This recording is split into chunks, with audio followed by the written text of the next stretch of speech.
Should you purchase UK property with cash or a mortgage? This naturally is quite a common question and one that I see all the time. A lot of people prefer the idea of buying with cash because we are often taught growing up and even in our adult lives that debt is bad. But there's a difference between bad debt or parasitic debt and good debt that actually helps you build your wealth. And then on the other side of the coin, you've got people that only ever buy with a mortgage because they believe it is the only way to get maximum return. So what is the truth? Should you buy with cash? Should you buy with a mortgage?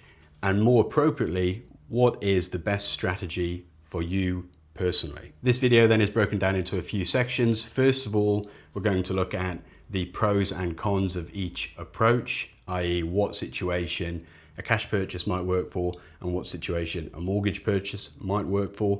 After that, then we're going to have a look at an example. Okay, what does a cash purchase example look like and what does a mortgaged position look like from a facts and figures financial perspective? We are this whole time taking our emotions out of it because we're here to make money with buy-to-let property. Therefore, facts and figures. Then we're going to look at some strategies you can employ yourself, i.e. mortgage, pure cash, or a blend of both. And then lastly, we'll be finishing on what I think you should really be asking yourself, as opposed to, should I buy cash? Should I buy a mortgage? This is the question you should really be trying to get to the root of. And once you've done that, then the answer to which route to go will become much clearer. First of all, let's look at a cash buy. What are the pros of that?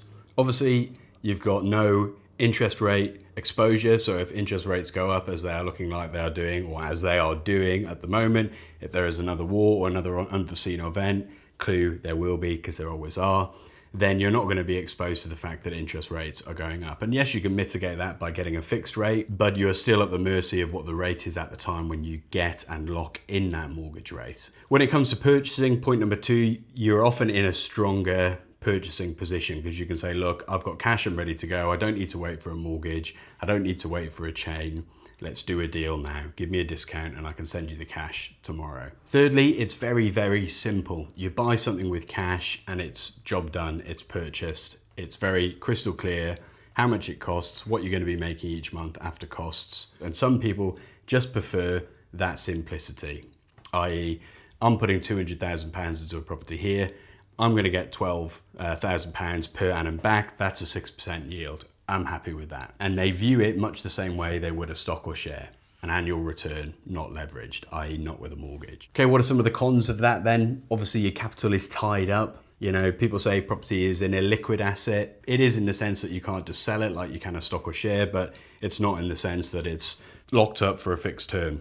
You can still sell the asset. It will take some time, a couple of months probably, but you can still do it if the price is right. It has a lower ROI or return on investment from a monthly income perspective and a growth perspective when compared with purchasing with a property. Now, yes, the actual money you get in each instance may be the same, but the return, the number we're looking at, is going to be lower. And we'll look at that in more detail, why and how that happens later. And lastly, opportunity cost. What does that mean? It basically means that the money that you're tying up in the property cannot therefore be used somewhere else. So you can't then put that into a new opportunity that comes around that's paying more. You can't diversify into this or that. It is opportunity cost is the opportunity that is gone because you have made one decision. So if you're taking your £200,000 and you're putting it into one property, your opportunity cost would be £50,000 into stocks and shares, or 2 properties on a mortgage, or a cash buffer in the bank. Who might this work for then?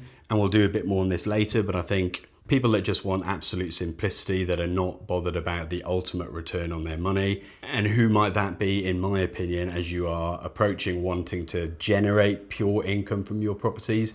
Then you probably want lower leverage on them or lower mortgage. A mortgage is great for building your net worth and building your asset base, but it doesn't give you much disposable income each month. So having a lower mortgage or no mortgage gives you pure income. You're probably not that bothered about the overall return if all you want is the income. And I've been going through that myself a little bit recently. I've shifted from a wanting to grow assets as quickly as possible to a wanting to create an income perspective. So looking at paying down mortgages, buying for cash, these sorts of things. All right, we're going to go into the pros and cons of buying with a mortgage. After that, I'll show you a worked example of both on the screen so you can visualize it. Okay, what are the benefits? Leverage in the sense that you use a portion of your money to buy the whole asset. So 25% down, you get 100% of the asset, which increases your return because you're getting the return on the whole asset as you would with a cash purchase, but you're only buying it with 25% down.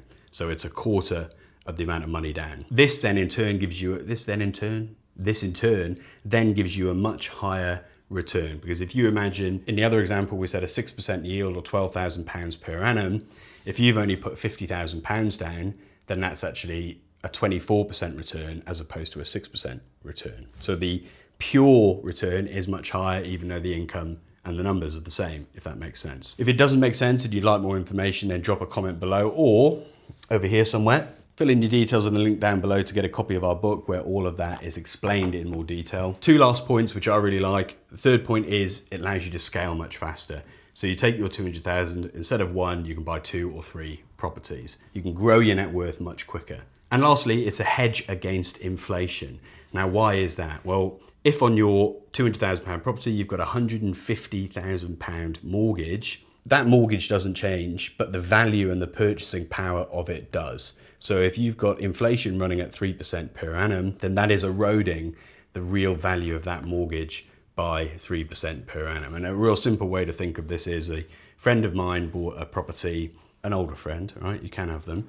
Bought a property in 1983 in Hackney, I think it was, for 40-odd thousand quid a flat. And so the mortgage on that was 20-odd thousand quid. That at the time was an awful lot of money. Now, 40 years later, that £20,000 mortgage is not much. So inflation eats the real value of the debt while the property value goes up. What are the cons then? Obviously, the fact that you've got a mortgage, it does reduce your cash flow. So although your yield and your return on paper is higher, the actual money in your pocket is lower.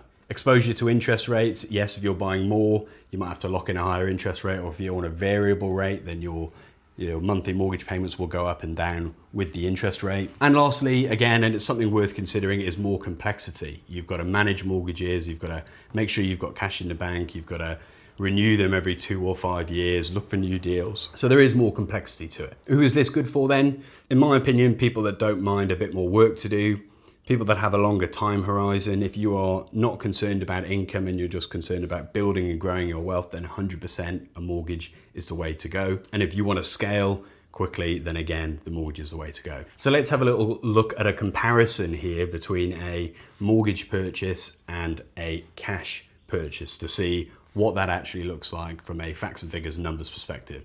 So you see years 1 through to 15, property prices at £200,000. Your growth, you can see 0.5, so 5% per annum. Your rental income, it's a 6% yield. Pop a little space in there. There you go. And you do anything is how you do everything, or the other way around.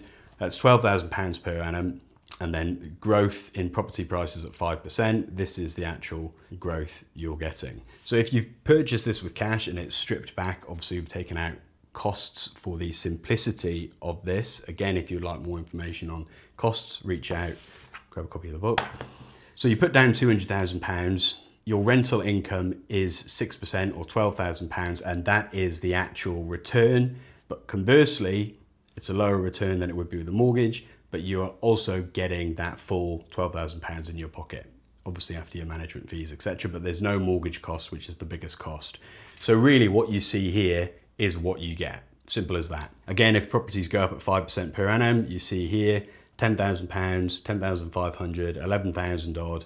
Each year, that is 5% growth on your money. So as I say, it's a Ron seal, does what it says on the tin. So compare that now to a mortgage purchase, the exact same figures, £200,000 property, but you're using leverage, the mortgage, 75% mortgage from the bank, and you're putting £50,000 down, or 25%. The rental income is the same, still needs a space, and the growth is the same. But what does this do to your actual return? So let's have a look down here, and if I remember the formula correctly, it's equals part divided by the whole. So This is a 6% yield on the value of the property here on the left, but because I've only put £50,000 down, we need to look at, okay, what is the real return, £12,000 as a percentage of the actual money I've put down, 24%. And the same over here, let's do that. For the capital growth side, equals part divided by the whole. So my property has gone up 5%, with the cash purchase it's gone up 5%, yes. But actually in terms of the money I've put down, I've got £10,000 in growth, therefore it's a 20% return. So you'll see your return is increased fourfold. But also what I haven't put in here is the fact that then obviously you've got your mortgage costs, so your real income is much lower. Then if you were to extrapolate this out and take it further, instead of one of these properties, you can buy 2 or 3, which is why the mortgage approach is perhaps more appropriate for those looking to grow that don't necessarily need the income straight away. So this brings us then on to the last section, which is what approach is best for you and how do you decide which approach is best for you? In order to answer this, I think we need to get away from the cash or mortgage question and get more towards to what am I trying to achieve? If you can figure out what it is you're actually trying to achieve, then the question of cash or mortgage becomes simple. And like most things in life and online, you really have one extreme or the other. You very often hear people in the middle, but I think if you are a balanced property investor that's buying based on your goals, often you may be somewhere in the middle. So if you are chasing as much growth as possible, building your net worth, you don't necessarily need income, you've got a longer timeline and you're not concerned about the cash in your pocket each month, then mortgages would be the way to go. If you are not cared about the growth and all you want is a reliable income coming in from a tenant that's not at the mercy of mortgage rates, etc., then go with a cash purchase. And who might that suit? If you're looking to retire, whether you are 30, 40, 50, 60, 70, then you probably want less debt and you probably want more income, don't you? Because that's what you're going to live on. So often you would see age profiles skewing to one or the other, but then as well, to give you my own personal example, I've always been focused on buying with a mortgage, which has helped me grow my portfolio, whereas now I am trying to shift towards paying those down or buying more with cash, because I actually would rather just have the extra income in my pocket. And with that extra income, then I can go and do other things, holidays, retire, who knows. So should you buy with cash or a mortgage? To sum that up, it really depends on your goals and what you're trying to achieve. I don't think one is better than the other. I started in one camp, now I'm moving to the other camp. So really have a look at your plans and goals, and from there you can figure out the best approach. I know it's a shameless punt for the third time. First 5 of the 10 steps in here are about goal setting and timelines. That's how important they are. So if you want to understand how to set goals and what your goals might be, your timelines, grab a copy and work through it, and it will help you get there.